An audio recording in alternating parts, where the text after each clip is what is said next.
Então hoje a gente está aqui para gravar com o Carlos e juntar a experiência que ele tem da filigrana, que ele veio da Colômbia, ele aprendeu também com os artesãos, como eu também aprendi nessa questão bem tradicional mesmo da filigrana, as ferramentas e tudo isso. Então eu vou pedir para você contar um pouquinho como você começou na joalheria, né? Como foi essa experiência de se tornar joalheiro? Bom, a verdade, como eu tinha falado anteriormente para você, eu fiz faculdade de zootecnia.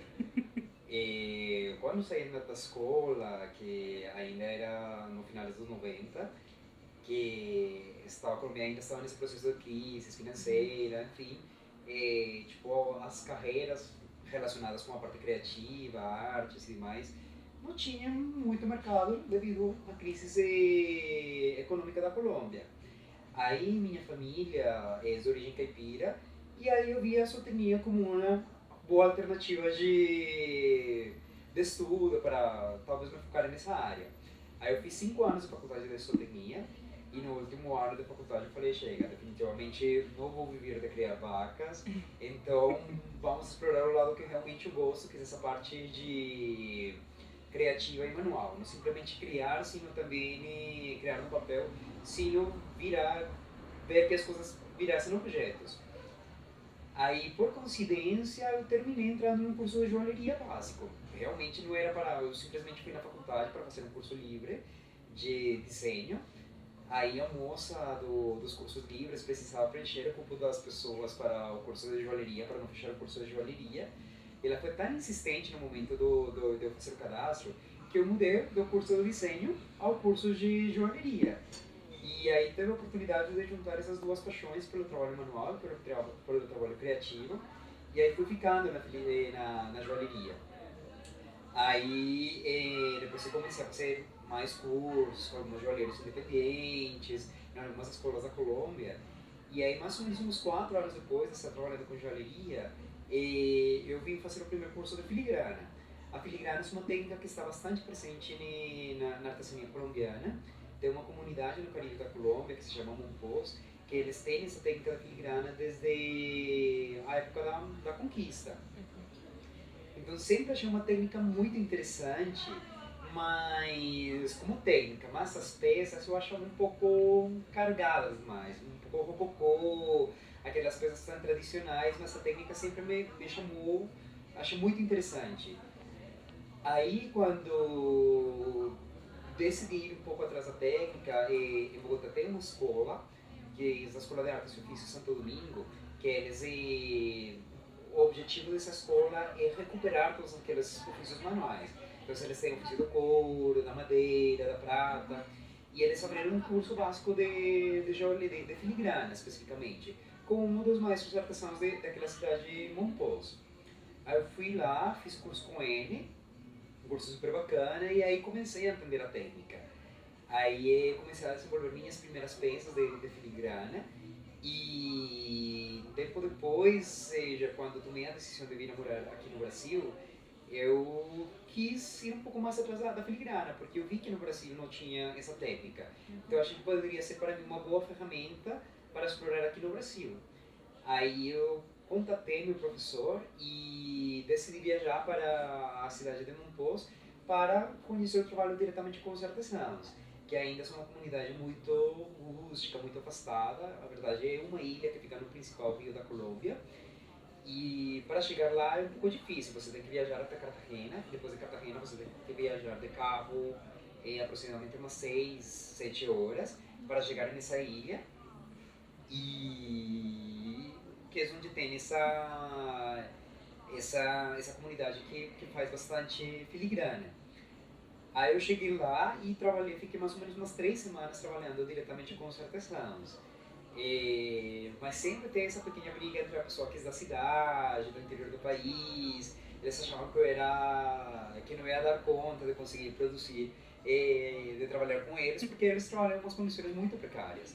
É um lugar muito quente, eles não têm ar-condicionado, eles não têm boas bancadas, as ferramentas são totalmente feitas à mão, tem os ferreiros, os artesãos ferreiros que eles fazem as tesouras, fazem os compassos, os maçaricos são aqueles maçaricos de fôlego.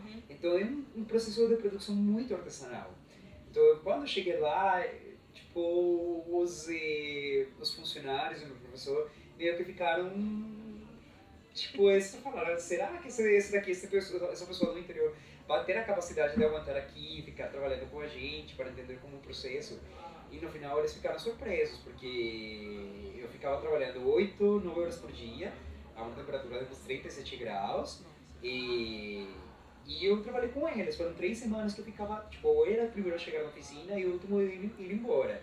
E eles no final eles ficaram bem surpresos, porque eles não imaginaram que eu conseguisse aguentar essas 3 semanas com essa ritmo. Ele sempre tem essa dificuldade, assim, de quando a gente vem de fora, se a gente vai conseguir se adaptar, né, nessa comunidade, né, são grupos bem fechados mesmo, né, então... E eles moram todos nessa ilha? Eles moram todos... A verdade é uma ilha bastante grande, e dentro dessa ilha acho que tem umas 2, 3 cidades, não lembro bem. Mas é uma comunidade bem pequena. E a Filigrana se desenvolveu nessa comunidade porque, pela condição geográfica de Monpós, era um ponto estratégico da saída do ouro da Colômbia para a coroa espanhola. Então, como era ponto onde chegava todo o ouro do país para sair para a Espanha, com o tempo começaram a chegar os artesãos europeus, espanhóis, para transformar a matéria-prima em peças. E devido à grande demanda por parte da Europa dessas peças de filigrana, eles tiveram que começar a transferir esse conhecimento para as pessoas locais.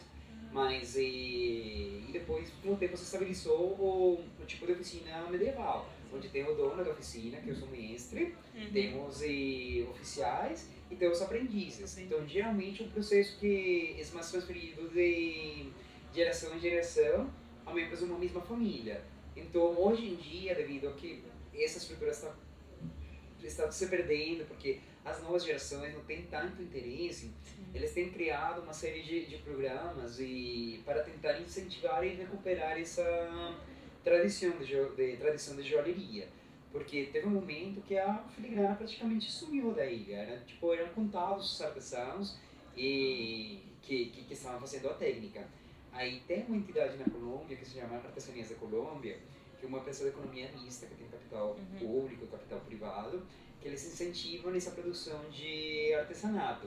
E eles fizeram uma intervenção muito grande nessa comunidade para tentar que as pessoas voltassem a fazer parte dessa técnica, tivessem motivar as pessoas a virar aprendizes.